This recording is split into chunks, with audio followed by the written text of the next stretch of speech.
In this video, we're going to discuss how to use linear models for nonlinear tasks. Let us start with a question. Here we have a two-dimensional classification problem. So we have two features. The goal is to separate the squares from the triangles. Can this be solved using a linear classifier? Please take a moment to think about this and pause the video. Afterward, we discuss the answer. Okay, welcome back. The answer is no. We cannot solve this using a linear classifier. On this slide, I show two linear classifiers, one in blue and one in red. A linear classifier is a classifier that separates the space into two parts using a single straight line. See that it is impossible to solve this classification problem. This is a typical example of a problem that is not linearly separable. This problem is also known as XOR problem.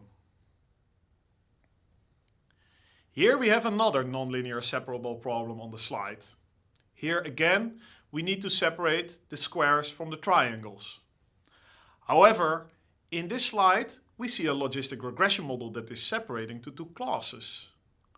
However, logistic regression is a linear model. So how can we fit this logistic regression model? Because this model is nonlinear. This is the question we answer in this video. How to fit linear models to solve nonlinear tasks. To do this, we are going to make new features from our features that we currently have. Assume that we only have a single feature called x. From this, we make two new features that I will indicate by x prime. In this example, x prime 1 is equal to x, so this feature stays the same. Now we create a second feature, x prime 2, by squaring our original feature x. Now let's assume we have trained a linear model on the two x prime features. To make a prediction, we compute W transpose x prime.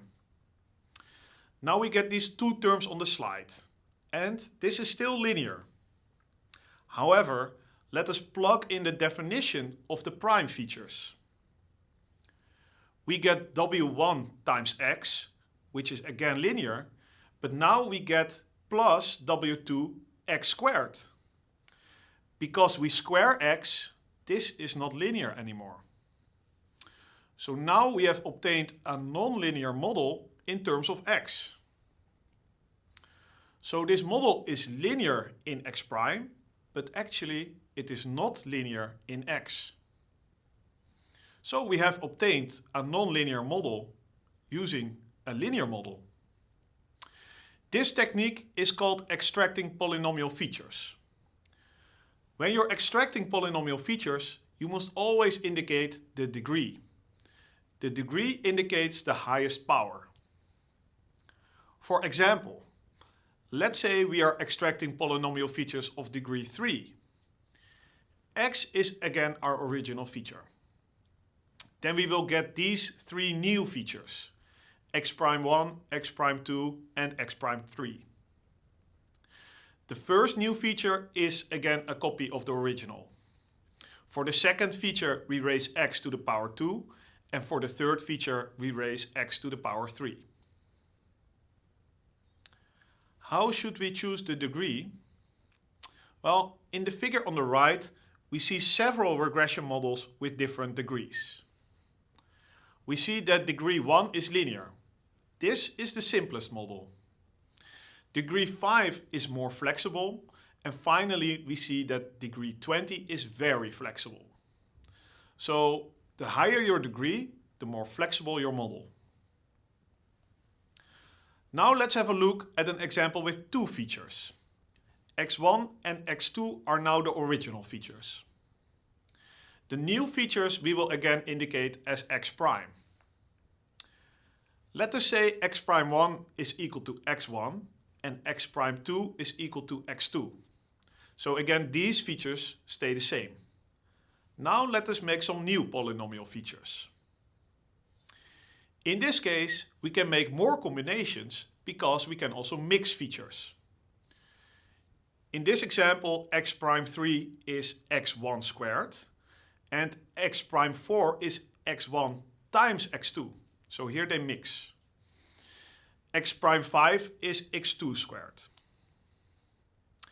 This term where we mix multiple features together are called interaction terms. Generally, when we extract polynomial features, this formula on the slide indicates how many features are being produced. In this equation, d is the degree and n is the original amount of features. The exclamation mark here is the factorial function. Because this factorial function is used, the number of features that we produce can grow very rapidly. Sometimes, if you're not careful, you will produce more features than your computer memory can handle. So when you're using this approach and you get errors, your computer probably ran out of memory. Okay, let's summarize this video. So how did I fit this logistic regression model on the slide? Well, as a first step, I extracted 300 polynomial features from my 2 original features. As step 2, I trained a linear logistic regression model on these new features. With this technique, any linear model can be transformed into a nonlinear one. This works both for classification and for regression. Furthermore, we talked about the degree of the polynomial features, which relates to the flexibility of the trained model. We also talked about interaction terms. Finally, we introduced a formula for the number of features. This number of features can become too large for your computer to handle.